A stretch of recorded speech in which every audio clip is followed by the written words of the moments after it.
KPMG Fréquence Banque. Bonjour à toutes et à tous, soyez les bienvenus sur Radio KPMG pour cette première édition 2024 de Fréquence Banque, l'émission qui fait le tour, tous les 2 mois, de l'essentiel de l'actualité réglementaire et comptable bancaire. Au micro, Kenza Moulin. Nous sommes le jeudi 25 janvier 2024 et au nom de toute l'équipe Fréquence Banque, je vous souhaite une très belle année. 3 associés de KPMG participeront aujourd'hui à cette émission. Arnaud Bourdeil, responsable du secteur banque, Ulrich Deprince, associé au sein de la practice Financial Risk Management, et Sylvie Miette, responsable de la plateforme Finance Durable. Notre tour de l'actualité réglementaire bancaire sera aujourd'hui entièrement consacré aux publications de l'Autorité bancaire européenne du 14 décembre dernier, avec sa feuille de route relative au mandat CRR3, CRD6 et ses 2 consultations sur la phase 1 du reporting prudentiel et des États piliers 3 selon la mouture CRR3. Après ce tour d'horizon de l'actualité réglementaire, j'aurai le plaisir d'interviewer Ulrich Deprince, qui travaille au plus près des établissements pour les aider à remédier aux déficiences relevées par la Banque centrale européenne. Au cours de cet entretien, Ulrich Deprince nous présentera les priorités du superviseur européen à horizon 2024-2026. Enfin, nous clôturerons l'émission avec notre traditionnelle chronique verte présentée par Sylvie Miette qui décrypte pour vous les principaux sujets ESG de la période. Mais on démarre tout de suite avec le tour de l'actualité bancaire avec vous, Arnaud Bourdeil.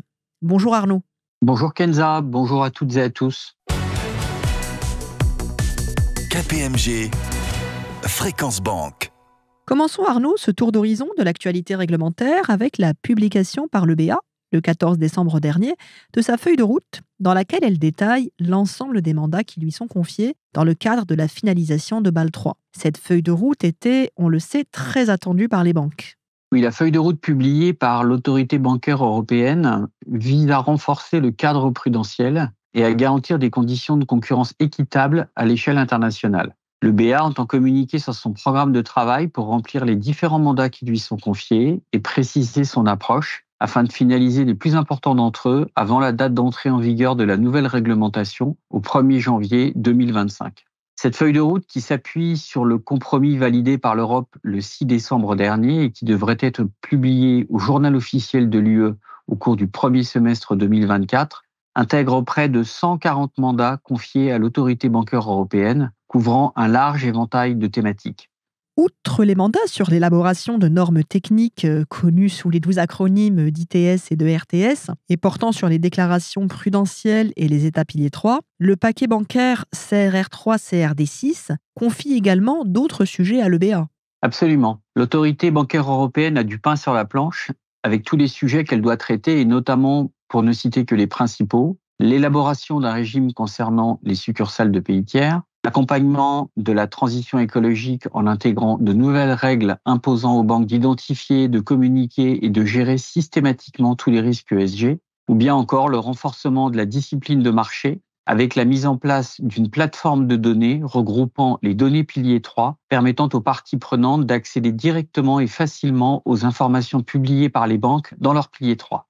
Le BA se voit ainsi confier 140 nouveaux mandats avec des ressources humaines et financières globalement inchangées par rapport à l'année dernière, comme vous nous l'aviez d'ailleurs justement rappelé dans notre émission de novembre dernier, au cours de laquelle vous aviez présenté les priorités stratégiques de l'EBA pour 2024. Effectivement, il va donc falloir que l'Autorité bancaire européenne trouve des synergies internes et externes pour respecter sa feuille de route et qu'elle se fixe des priorités et procède sûrement à des redéploiements stratégiques. Dans sa feuille de route, elle précise d'ailleurs que la priorisation de ces travaux se fera selon le calendrier de mise en œuvre du paquet bancaire, avec, pour la plupart d'entre eux, un processus classique de consultation dans les 2 à 3 années qui suivent l'entrée en vigueur du paquet bancaire CRR3, CRD6. Dans ce cadre, l'EBA a déjà publié, conjointement à sa feuille de route, un premier lot de consultation avec la première phase de consultation des projets d'ITS sur les États COREP et les États piliers 3, un document de réflexion sur la plateforme de données des informations pilier 3, 2 projets de RTS relatifs aux risques de marché et de crédit de contrepartie dans le cadre de CRR3. Passons justement à la première phase de consultation des projets d'ITS sur les États COREP et les États pilier 3. On a donc 2 consultations conjointes publiées le même jour et qui suivent le même calendrier sur 2 projets de normes techniques, modifiant les exigences de déclaration dans les reportings prudentiels et les informations à publier au titre du pilier 3. Alors, je précise à nos auditeurs que ces 2 consultations constituent uniquement une première étape dans la mise en œuvre du paquet bancaire CRR3, CRD6 et ne couvrent donc pas l'exhaustivité du reporting prudentiel ni des États pilier 3. Dans cette première étape, le BA se concentre sur les changements liés à l'output floor, au risque de crédit, au financement de l'immobilier, à la CVA, au risque de marché et au ratio de levier. Le BA a ciblé dans cette première phase les États retraçant les changements nécessaires à la mise en œuvre et au suivi des exigences de Bâle III, finalisées dans l'UE, et met ainsi en consultation 33 États pilier 3 et 68 États COREP. Avec ces 2 projets de normes techniques, le BA souhaite aligner davantage les données déclarées aux superviseurs via le reporting prudentiel et les données publiées au marché dans le cadre du rapport pilier 3, avec un outil de mapping permettant d'alimenter les États pilier 3 avec les données de reporting COREP et FINREP. Cet outil est également en consultation lors de cette première phase. Tous ces États mis en consultation entreraient donc en vigueur dès le 1er janvier 2025 avec la mise en œuvre du package bancaire CRR3, CRD6. Absolument, sachant que le BA a tout de même précisé que certains États qui ont été mis en consultation le 14 décembre et pour lesquels aucun changement n'a été effectué sont donc aujourd'hui provisoires et sont amenés à évoluer. Je pense par exemple aux États COREP sur le risque de crédit relatif aux actions, aux États FRTB ou encore aux États sur le risque opérationnel. Au sujet du risque opérationnel justement, le BA précise bien que les modifications relatives à la nouvelle méthode de calcul ne font pas partie de ces 2 consultations et seront soumises à consultation d'ici février. On comprend donc que ces 2 consultations ne représentent qu'une première partie des changements à venir. À quoi doit-on s'attendre dans la phase 2 et dans quel calendrier ? Si je commence par le calendrier, les États COREP et pilier 3 de la phase 2 seront mis en consultation à la fin de l'année 2024. Le BA les a considérés moins prioritaires car ils correspondent à d'autres exigences en matière de reporting et de publication au marché, non directement liées à la mise en œuvre de Bâle III finalisée.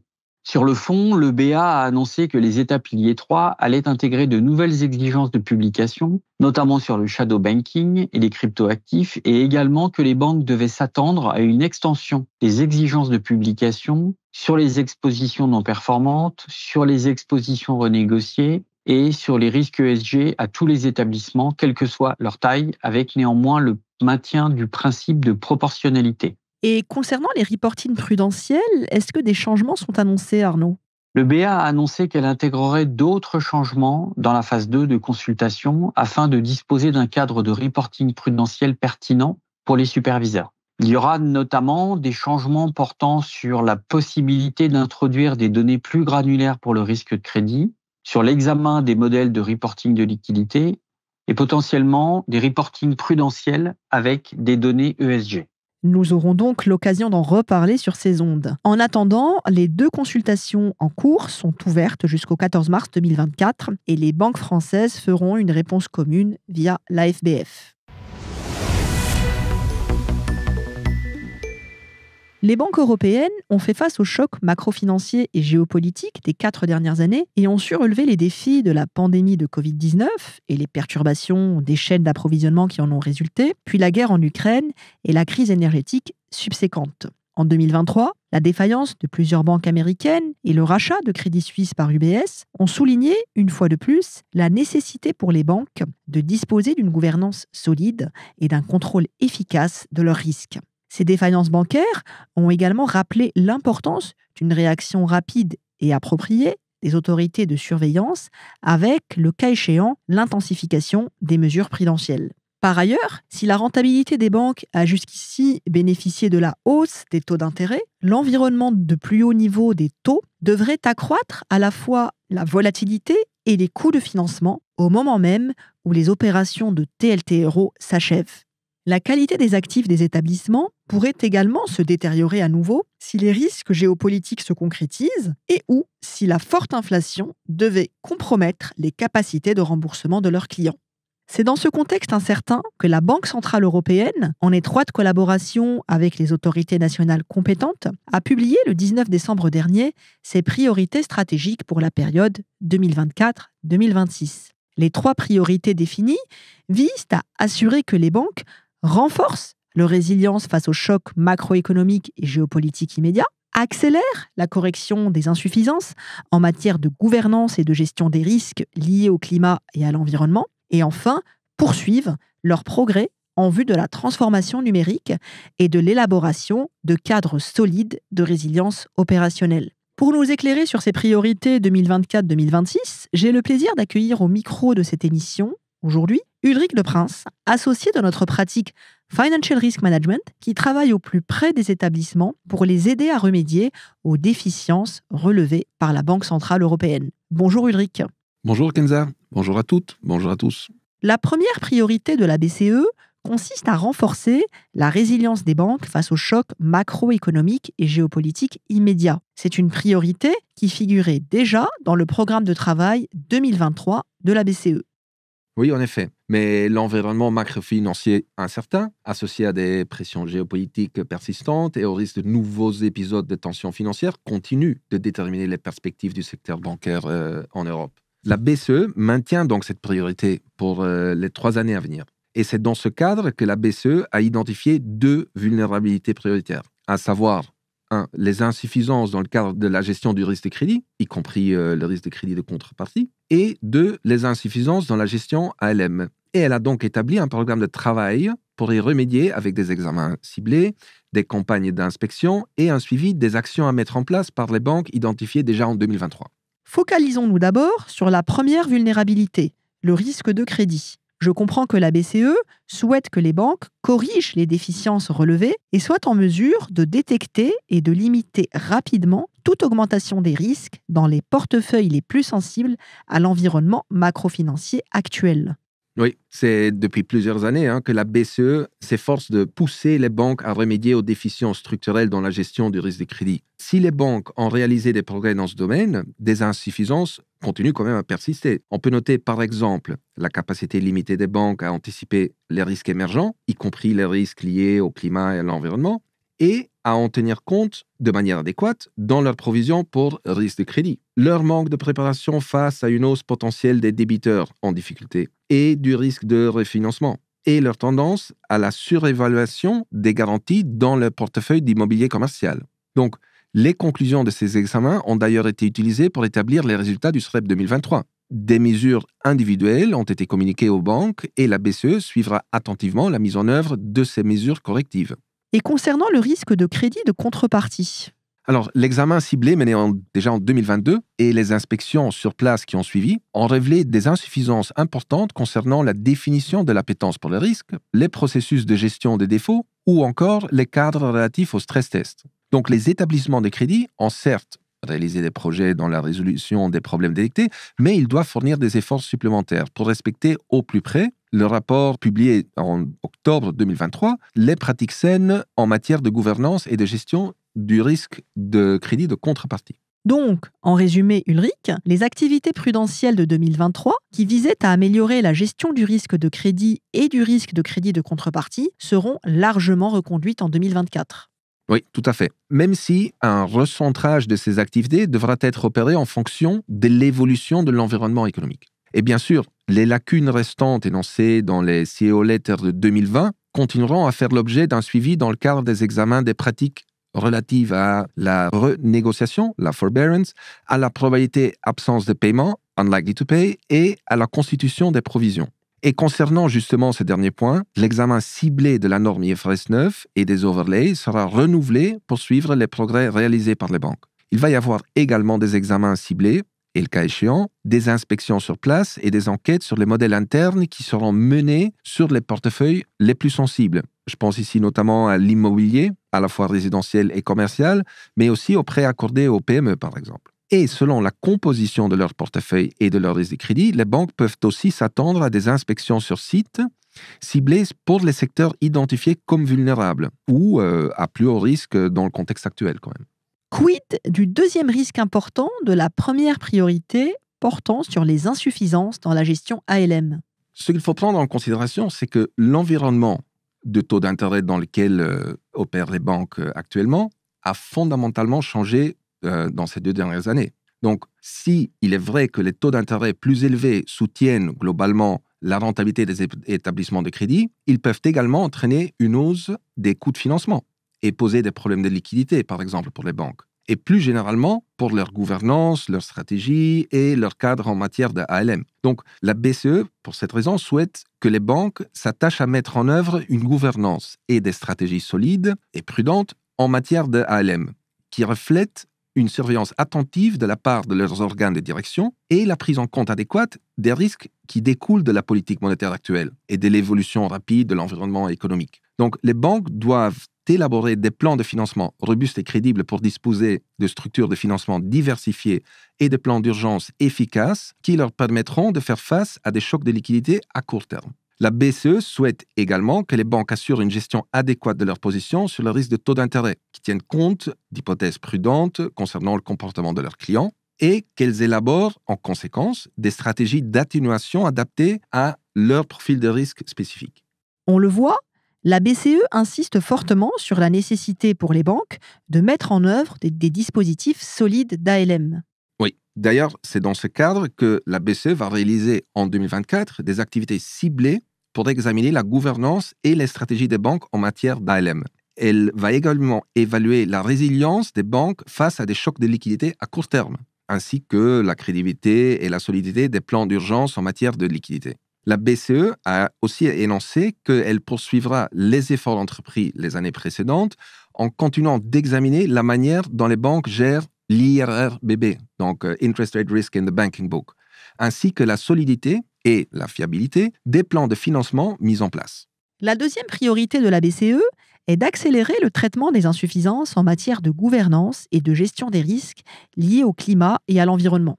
Le SREP 2023 a démontré que certaines banques n'ont toujours pas remédié suffisamment aux insuffisances constatées en matière de gouvernance dans un contexte où l'importance d'une gouvernance forte et de contrôle des risques solides a de nouveau été mise en évidence par les défaillances, par exemple, des banques régionales américaines et même des Crédit Suisse. Et c'est d'autant plus important dans un contexte de multiplication des risques liés au climat et à l'environnement. D'ailleurs, les effets négatifs sont déjà perceptibles à l'échelle mondiale. Donc, les banques sont fortement incitées à intensifier leurs efforts dans leur stratégie opérationnelle et leur cadre de gestion des risques pour répondre aux attentes de la BCE en 2024. Et la BCE prévient qu'elle se tient prête à recourir aux outils à sa disposition pour encourager les banques à remédier efficacement aux insuffisances détectées, en particulier lorsque des mesures claires et des délais concrets ont été déterminés pour répondre aux attentes prudentielles. Alors, peut-on être plus transparent sur ces outils, Ulrich ? Il y en a plusieurs, notamment les exigences de fonds propres supplémentaires, procédures d'exécution et de sanctions, voire même l'examen des évaluations de l'honorabilité, connaissances, compétences et expérience des fonctions clés. Les banques sont donc prévenues et à cet égard, la BCE a constaté 3 vulnérabilités principales pour cette priorité. Oui, la première vulnérabilité concerne les déficiences dans le fonctionnement et les capacités de pilotage des organes de direction. La BCE poursuivra le dialogue qu'elle a engagé déjà avec les banques pour remédier aux déficiences persistantes avec des examens ciblés et même des inspections sur place. Il faut noter aussi que la BCE va également actualiser et publier ses attentes prudentielles en matière de gouvernance et de gestion des risques. Le deuxième angle d'attaque de la BCE porte sur les déficiences en matière d'agrégation des données sur les risques. Oui, très important, parce que pour remédier à la première vulnérabilité identifiée, il est important que les banques soient en mesure d'agréger de façon efficace leurs données sur les risques. Et donc, la BCE souhaite que les banques remédient aux déficiences persistantes et disposent de cadres RDAR adéquats et effectifs pour favoriser un pilotage efficient par les organes de direction et aussi pour répondre aux attentes prudentielles, y compris en période de crise. Ulrich, peut-on rappeler à nos auditeurs ce qu'on entend par l'acronyme RDAR ? Bien sûr, il s'agit du Risk Data Aggregation and Reporting. En français, on pourrait traduire par la capacité des banques pour agréger les données sur les risques et les déclarer. L'agrégation des données sur les risques et leurs notifications précises et en temps voulu sont essentielles à une prise de décision éclairée, un pilotage stratégique efficace de la part des banques. surtout dans l'environnement actuel, ainsi qu'à la déclaration d'informations financières, prudentielles et sur les risques. Quels sont les contrôles envisagés par la BCE pour pallier ces déficiences? La BCE entend intensifier ses efforts pour s'assurer que les banques réalisent des progrès substantiels dans la correction des insuffisances persistantes en matière de RDAR. À compter de 2024 d'ailleurs, un mécanisme structuré de remontée d'informations susceptible d'inclure des procédures d'exécution et de sanctions sera de plus en plus souvent appliqué. Le guide relatif à l'efficacité de l'agrégation des données sur les risques renforce et précise encore les attentes prudentielles. Il faut se rappeler qu'une consultation publique sur le guide a eu lieu sur le 3e trimestre 2023 et qu'on attend la version finale courant 2024. La BCE annonce d'ailleurs qu'elle réalisera également des examens ciblés et des inspections sur place et se rapprochera des banques en cas d'insuffisance persistante. In fine, le rapport de gestion sur la gouvernance et la qualité des données, qui a fait l'objet d'un exercice piloté début 2023, sera reconduit sous la forme d'un questionnaire annuel adressé aux banques. L'objectif est d'assurer un niveau de responsabilité adéquat des organes de direction des banques en matière de déclaration prudentielle, financière et des risques internes. On a évoqué 3 vulnérabilités dans le cadre de cette 2e priorité. Vous en avez cité 2. Quelle est la dernière? La dernière priorité vise, sans surprise, je dirais, les expositions significatives aux facteurs du changement climatique. Il s'agit là des risques physiques et de transition. La BCE souhaite que les banques intègrent de manière adéquate les risques liés au climat et à l'environnement dans leur stratégie opérationnelle et leur cadre de gouvernance et de gestion des risques pour atténuer et communiquer sur ces risques. Il faut se rappeler que pour remédier efficacement aux déficiences mises en évidence en 2022, à la fois par le stress test climatique et par l'examen thématique mené par la BCE, la Banque centrale a fixé des dates limites par établissement pour que d'ici fin 2024, les banques alignent complètement leurs pratiques sur les attentes prudentielles définies dans le guide relatif aux risques liés au climat et à l'environnement de 2020. Donc concrètement, la BCE va continuer d'utiliser l'ensemble des outils dont elle dispose pour veiller à ce que les banques respectent ces attentes, y compris l'intensification des mesures prudentielles avec par exemple des exigences de fonds propres supplémentaires. En plus, la BCE a aussi annoncé qu'elle continuera d'examiner et d'évaluer l'adéquation des pratiques des banques en matière de publication d'informations sur ce sujet. Enfin, les risques liés au climat continueront d'être évalués lors de certaines inspections sur place, portant sur les risques, tandis que des activités ciblées individuelles sur les risques liés au climat et à l'environnement devraient démarrer déjà en 2024, déjà cette année. 3e et dernière priorité de la BCE, à horizon 2024-2026, les banques doivent faire des progrès plus importants dans leur transformation numérique et élaborer des cadres solides de résilience opérationnelle.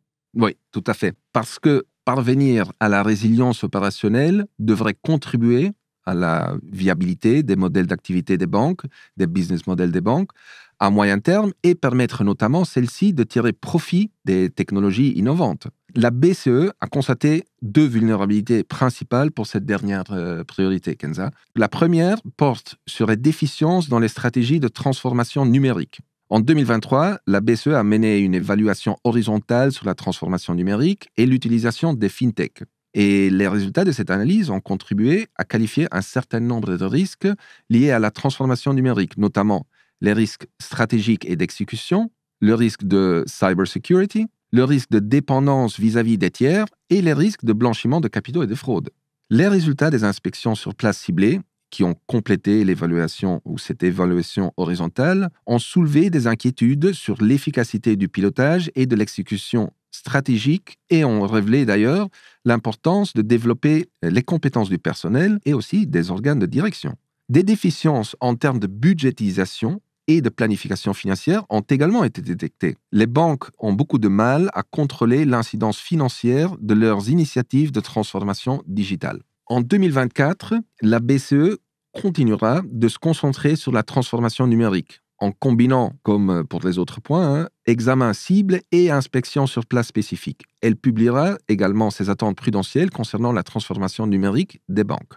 La BCE s'attend donc à ce que les banques progressent plus vite dans leur transformation numérique. Qu'en est-il de leur résilience opérationnelle ? Ça, c'est la 2e vulnérabilité identifiée par la BCE dans le cadre de cette priorité. Et là, il s'agit du fait que les banques doivent avoir des dispositifs d'externalisation des risques et des cadres de sécurité informatique et de cybersecurity robustes pour faire face de manière proactive à tout risque susceptible d'entraîner des perturbations significatives des activités ou des services critiques. Dans ce contexte, la BCE a mis en place une collecte annuelle des registres d'externalisation des établissements. Et des analyses ont montré une forte dépendance vis-à-vis de certains fournisseurs extérieurs, d'ailleurs non européens, et un nombre important de contrats d'externalisation. Et donc en 2024, la BCE va continuer également de procéder à des examens ciblés des accords d'externalisation et de la cybersecurity afin de mieux comprendre la nature et l'ampleur des risques associés, ainsi que les mesures d'atténuation prises par les banques dans ce sens. Les examens ciblés seront également complétés par des inspections sur place. Compte tenu de l'intensification des cyberattaques et de la gravité de ce phénomène dans l'environnement géopolitique actuel, la BCE va effectuer un stress test dédié spécifiquement à la cybersecurity en 2024. Ça lui permettra d'évaluer la capacité des banques à réagir et à se rétablir à la suite de cyberattaques réussies. Un grand merci à vous, Ulrich Deprince. Les banques ont donc un programme de travail bien chargé pour être au rendez-vous et on peut donc s'attendre à une activité très intense pour les 3 prochaines années et d'ores et déjà en 2024.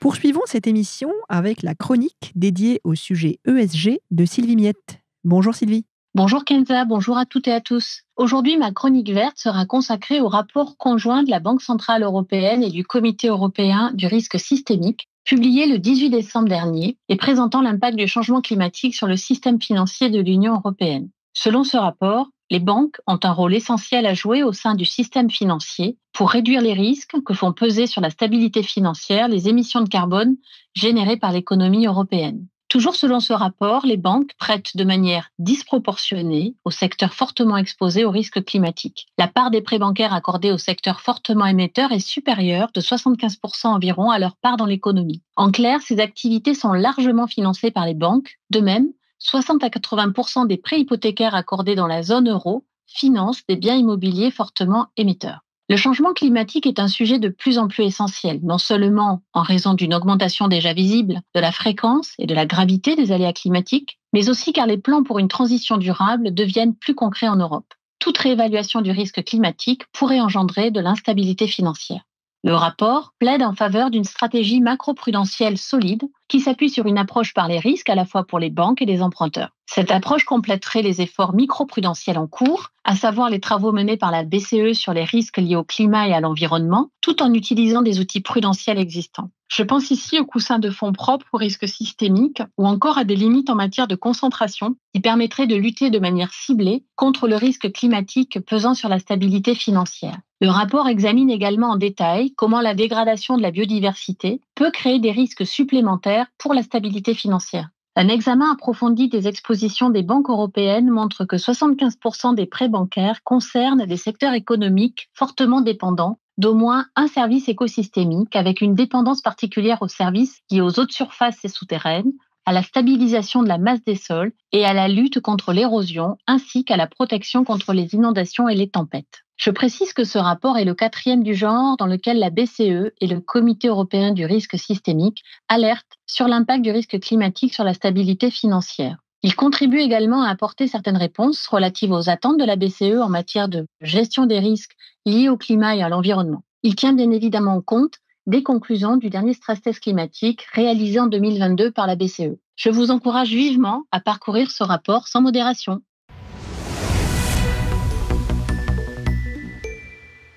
Nous sommes en janvier, donc en pleine clôture annuelle pour nos auditeurs. N'hésitez pas à écouter ou réécouter dans notre application ou sur kpmg.fr l'émission Fréquence Banque diffusée le 14 novembre dernier, au cours de laquelle le superviseur bancaire présentait sur nos ondes les principaux points d'attention de la clôture comptable 2023. Autre conseil, mais un conseil de lecture cette fois-ci, consultez notre numéro mensuel ActuBank du mois de décembre. Cette publication, qui fait le tour de l'actualité réglementaire bancaire, est adressée à tous nos abonnés et est disponible sur le site kpmg.fr. Nous vous donnons rendez-vous en mars pour une nouvelle édition de KPMG Fréquence Banque. Et d'ici là, n'hésitez pas à télécharger notre application Radio KPMG, disponible gratuitement sur Apple Store et Google Play. Cette émission est maintenant terminée. Un grand merci à toutes et à tous et très bonne journée. KPMG Fréquence Banque.